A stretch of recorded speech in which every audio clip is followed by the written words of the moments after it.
What's up, guys? You know, once you become grateful for the darkness, things really change. And you see that you have the full potential to change things from any state. Any state. Even if it's complete darkness. But you first must surrender to this moment and be grateful for what you have within you, for how you can think and how you can feel. You get to choose all that.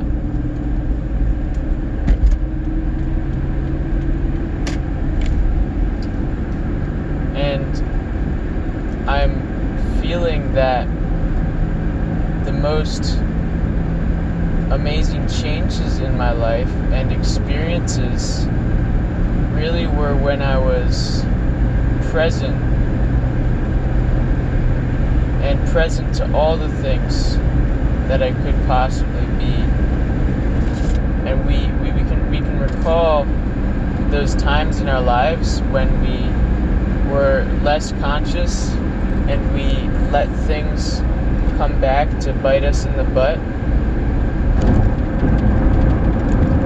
So it's like once you get a certain amount of conscious awareness to your reality, you start to see that as the turning point. But you can also keep turning back. You can go deeper into that darkness.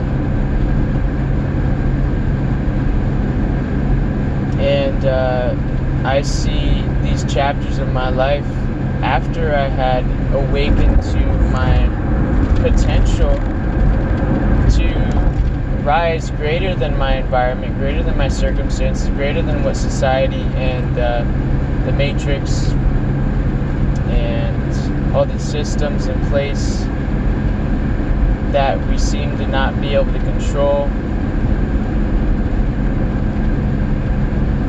And I say seem because everything that you change within is going to be reflected without. So you may not directly control it. However, you can be aware of how it reflects and control that. But even then, it's like you're not controlling things as a person, as an identity, but you're becoming aware of them, surrendering to that moment of presence and allowing divine intuition and divine intention aligned between body and spirit to flow through.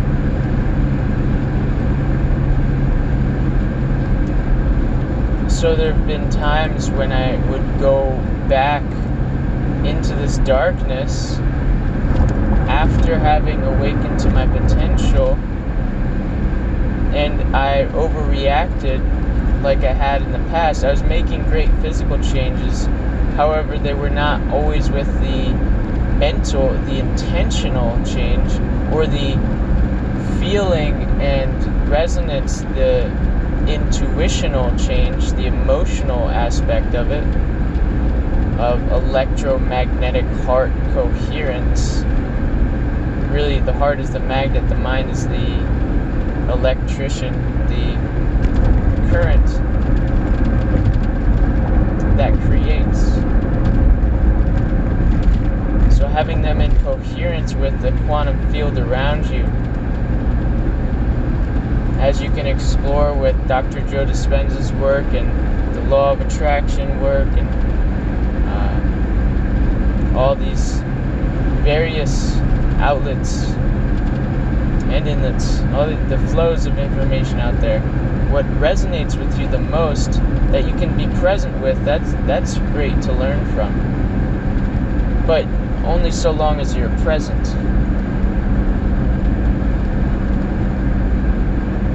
The more present I am with my body, the more it becomes pleasant. Present brings things that are often pleasant. It can guide us from the darkness, or allow us to have a greater perspective on the darkness, or give us something to work with, something to visualize and go towards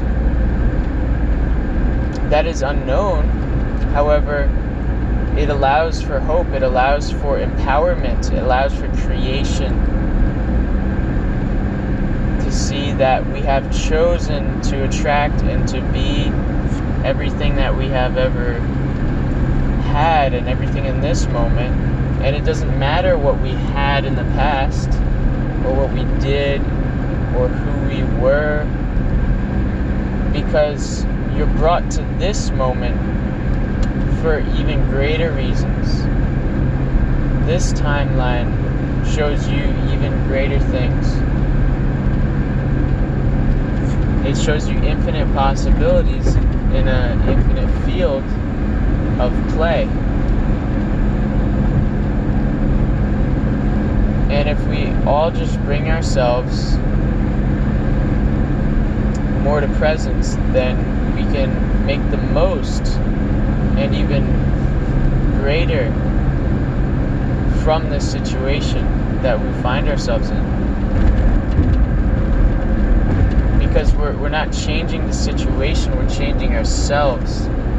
And we're attracting all the greatness there. And we're also transmuting, and we're simply reorganizing everything around us, which is mostly space. It's space and frequency and energy. And that creates an almost holographic reality. Personality is creating your personal reality. So allow yourself to deprogram yourself. Recognize the stress your body is holding any moment by tuning into the breath.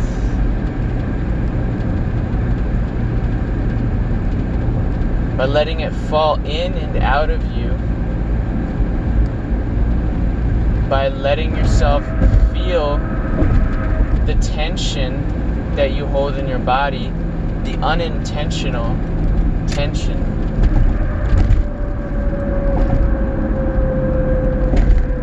That which is not serving you.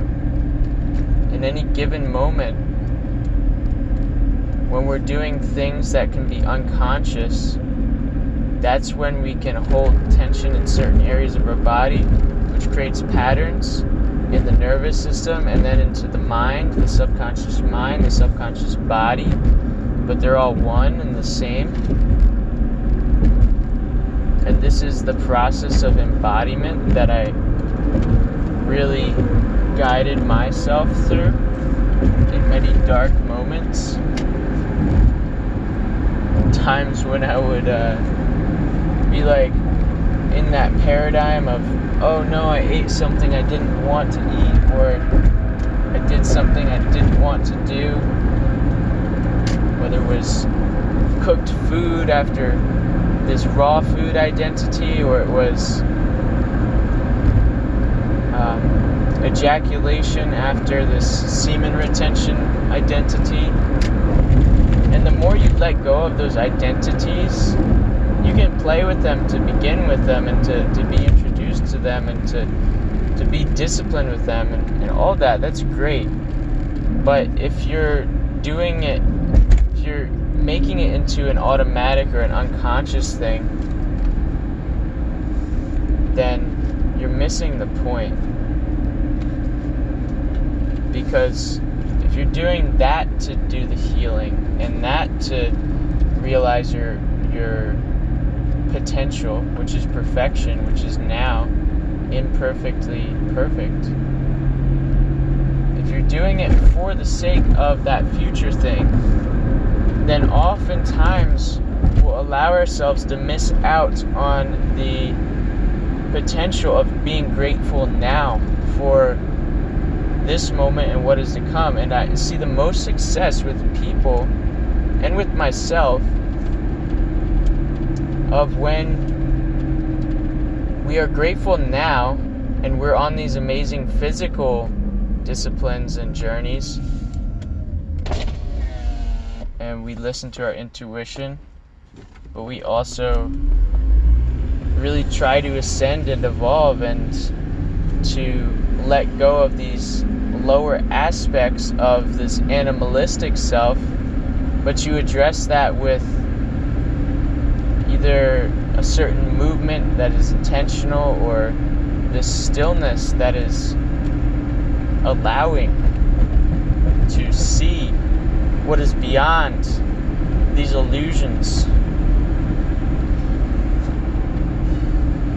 See what is beyond those things. And so, say this talk itself is a transmutation of those energies. I have seen aspects of my past self still come up. However, I am more conscious and accepting, forgiving, and moving forward and onward than I was when I was that unconscious self, that unconscious past self that was looking into a predictable future, one where these things would happen again and again and again, but actually they're not happening right now. I'm not at Wawa eating a quinoa bowl and then beating myself up for having that plastic and that bowl and the spoon and everything, and then beating myself up for it not being organic, but at the same time still enjoying it to a degree. But I wasn't fully present to the sense of being detached from that personality that was struggling with raw versus cooked versus late night eating versus late night ejaculation versus staying up late with screens versus all these things that I thought I was fighting. But truly, that's because I was looking at a predictable future based off of those current events. What we realize is we can be that empowered and healed and very disciplined and raw and conscious self, but it's often not illustrated in the way that it's about presence. It's often illustrated as you do this to get this, you fix this to get this. I mean, that could help you, but nothing can replace the power of presence and subconscious mastery. Replacing these things with just divine space and presence, allowing the void to come back of the illusions of this world. They are nothing against us. We don't have to fight them.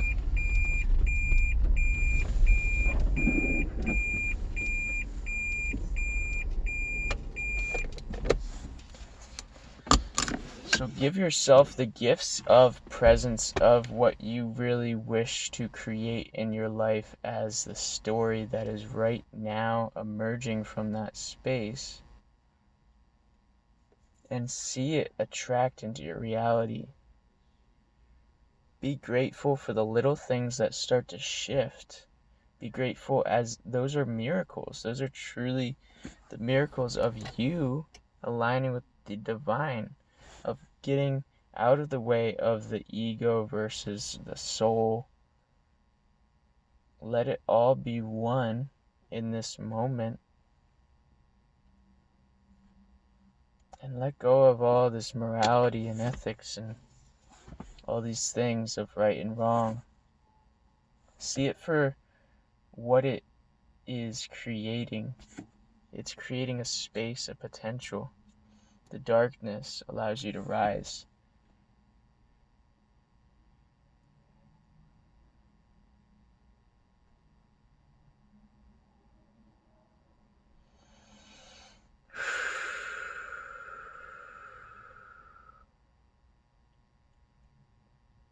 So take that aloneness that you may feel, or that disempowerment you may feel by something outside of you.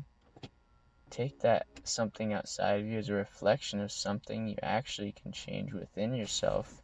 That is where you are empowered.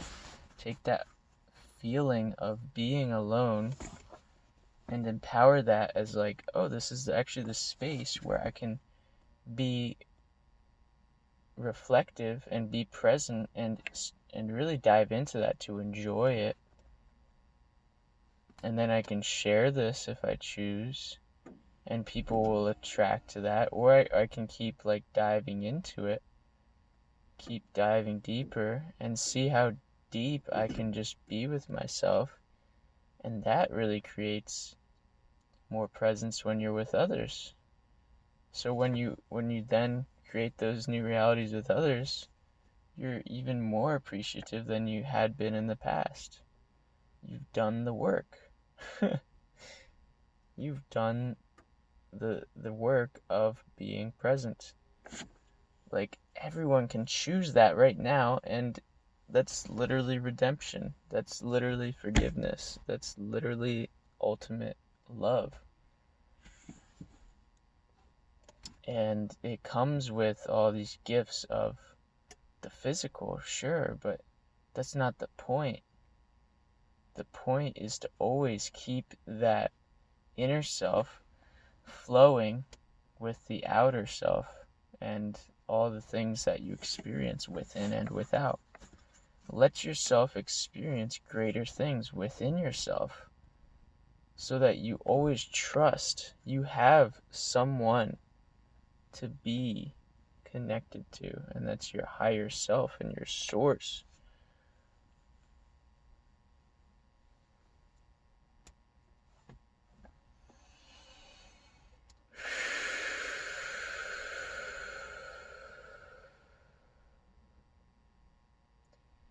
In this presence, you let go of those cravings, those stories of cravings, those stories of binging or failing yourself in a certain way, self-sabotage. You let go of all that, and you realize it was because I was feeling a certain way. I was starting to attach that to my thoughts, and then my thoughts came back about that certain thing.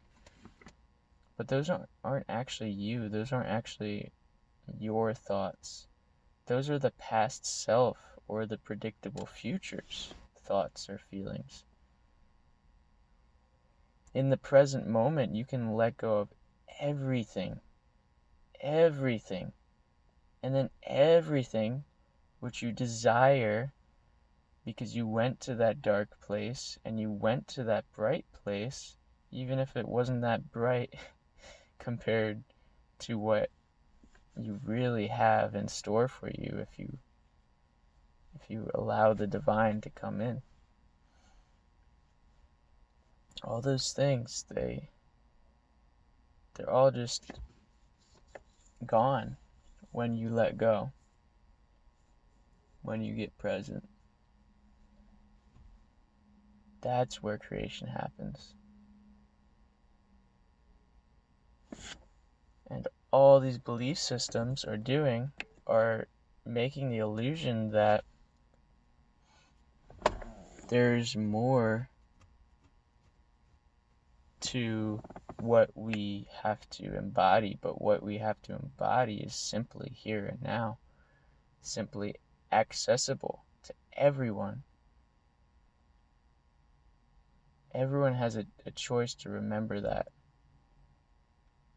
It's not so linear as like, oh, well, they didn't have the opportunity. Everyone does, every moment. And it's how much they choose to accept what is going on and to lean into that space of surrender.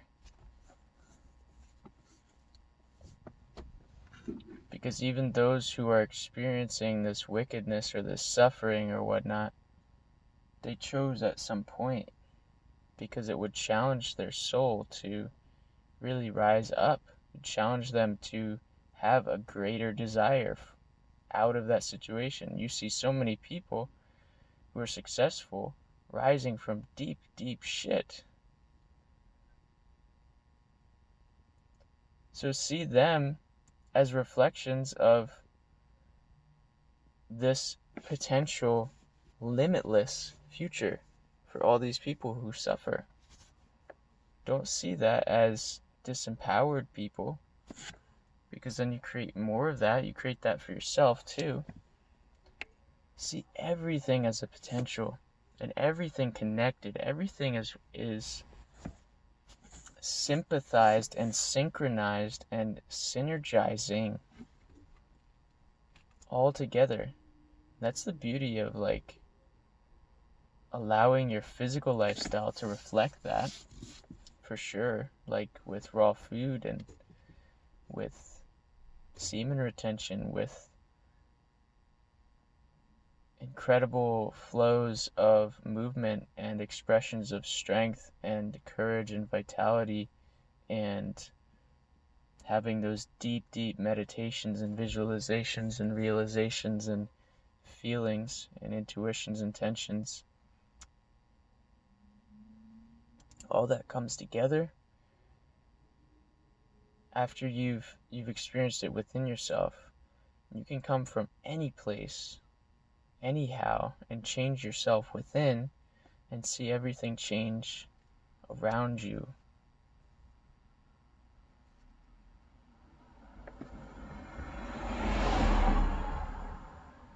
Have faith in that process, and you will find all that you have desired. Because every time we go to those dark places, unconsciously or even consciously, we allow ourselves to grow deeper in our roots, and that grows higher in our expression of that.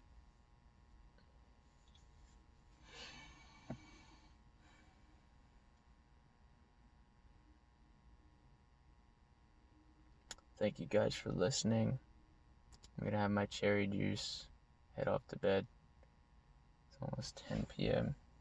However, I was up later last night, so I like to have gradual change instead of extreme jumps in the physical.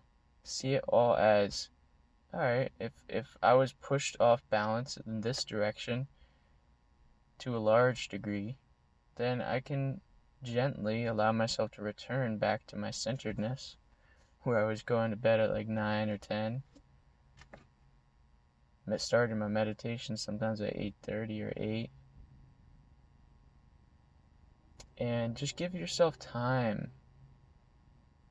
Because if we don't feel that we have time, then we're not going to let ourselves surrender and let ourselves be present. Because that's such a big conditioning. It's such a big program of, alright, if I can't surrender and lose myself, then I won't ever do that. That'll be part of the story. And the beliefs are really the biggest thing to break through. It's like break beyond this concept that you must do this to be successful, or you must do this to be great.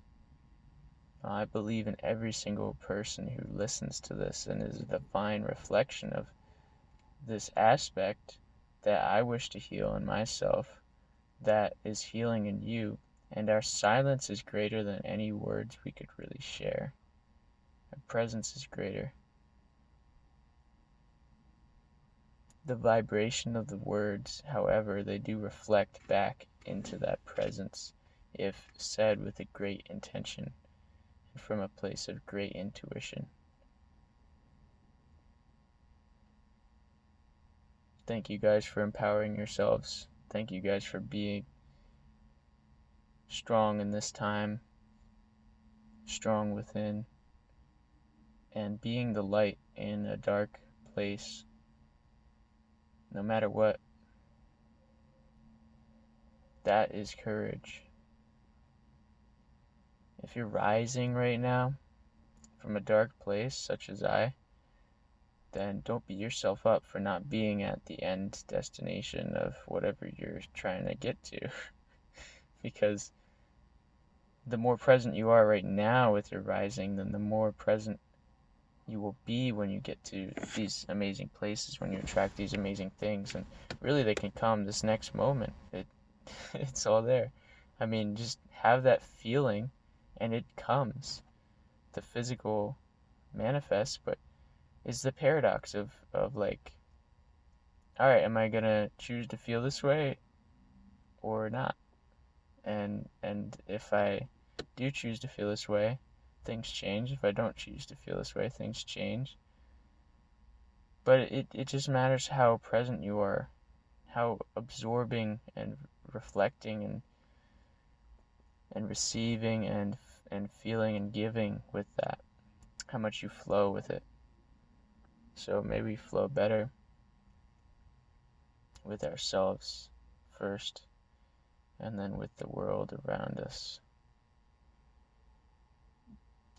Love, vision, and strength to, through, and from you. Peace.